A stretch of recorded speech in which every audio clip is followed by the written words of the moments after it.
umupfasoni duhejeje kwakira nicegera c'urongoye ishirahamwe AVODE.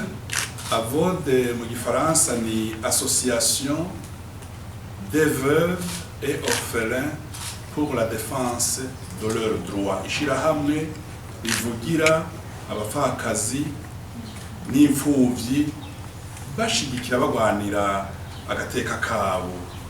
Uyu nakiriye n'umupfasoni asigwa na nyakwigendera Karibwami Conscient, yararongoye inama nshingamateka y'u Burundi mu 1993, akaba yagandaguwe mu bishwe mu kwezi kw'icumi mu 1993. Namwakiriye kubera yabisavye, namwakiriye kubera n'abandi bantu batandukanye bafise ibyo bigera ubu mu gisevere twama tubakira. Ubwa mbere ko yaje aserukira umugwi AVODE kubera gicegera c'urongoye uwo mugwi, ariko arongerako n'ikindi ati naje kubaganirira ndababwira ivyiyumviro n'ivyifuzo mfise nk'usigwa n'uwararongoye inama nshingamateka mu 1993 yagandaguwe mu bandi barundi batari bake b'abategetsi n'abandi barundi bakurikiye. Iyo muganiriye n'uyu mupfasoni uramwumviriza kandi ukamwemerera yuko ivyiyumviro bitomoye yagushikirije ushobora kubishikana hejuru mu nzego zirongoye igihugu. Mu majambo make twaganiriye ibintu bibiri. Icambere yavuze ati twebwe abapfakazi b'abategetsi twabuze mu 1993, turakeneye ko inzego z'igihugu zituba hafi zidushigikira, kuko twagiye mu bibazo byinshi kuva tubuze abacance bacu, ibibazo byo kubaho, ibibazo byo kwigisha abana, ibibazo byaho turara, ibibazo by'ubukene bishikira umuntu wese abuze uwo bari bubakanye. Ico ni cambere twaganiriye.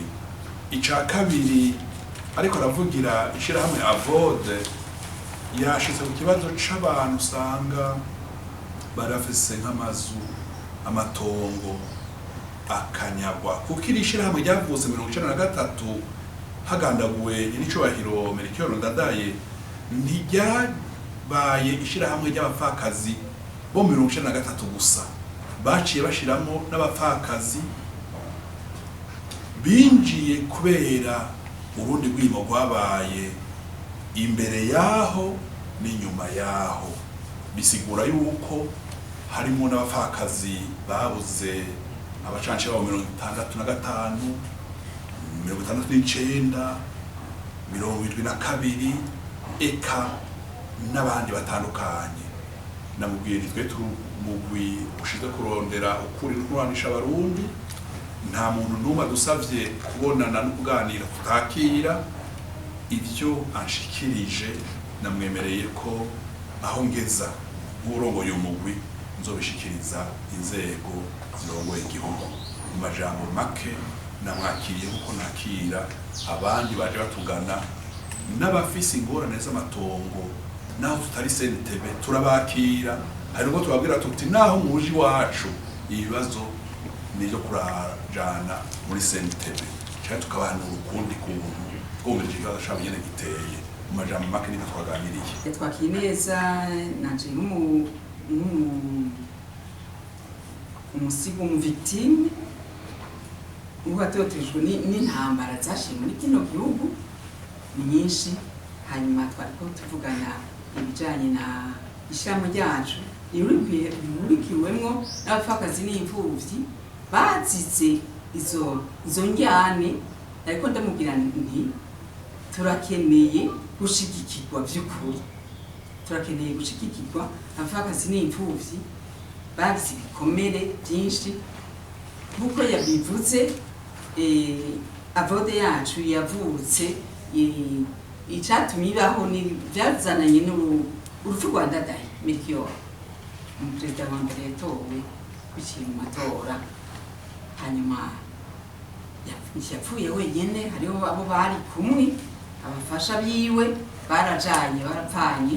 Hanyuma twavuganye yuko muri Evode turi kumwe turabo basigwa babo n'abandi twaciye twugururira n'abandi b'imbere yaho bagiye bicwa 65 na 2 93 n'abandi. Yatwakiye neza rero cyane ngira tumushikirize icifuzo cacu cyuko agateka kacu ko twogaharanira by'ukuri kandi tugashikirwa bakatutahura n'ubutegetsi bukadushigikira by'ukuri.